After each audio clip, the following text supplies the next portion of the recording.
बिस्मिल्लाहिर्रहमानिर्रहीम अस्सलाम वालेकुम जी। आज हम ये गर्मियों की सौगात है चटनी हम वो बना रहे हैं। ये हमने धनिया ले लिया,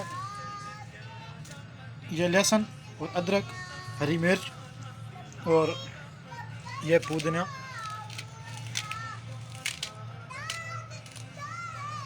ये जी पुदीना है माशाल्लाह। तो अभी हम आपको बताते हैं। ये जी हमने अभी इसको हम बोलते हैं लांगरी और हम दस्त भी इसको बोलते हैं।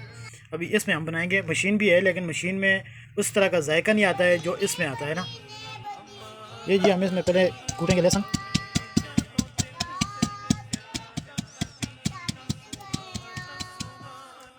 ये जी अभी हमने हरी मिर्च, लहसुन और अदरक जो है ये कूट लिए। उसके बाद पुदीना और धनिया ये अलग कूटेंगे, फिर इनको मिक्स करेंगे। उसके बाद इसमें दही ऐड करेंगे। ये जी माशाल्लाह हमारी चटनी जो है ये तैयार हो चुकी है।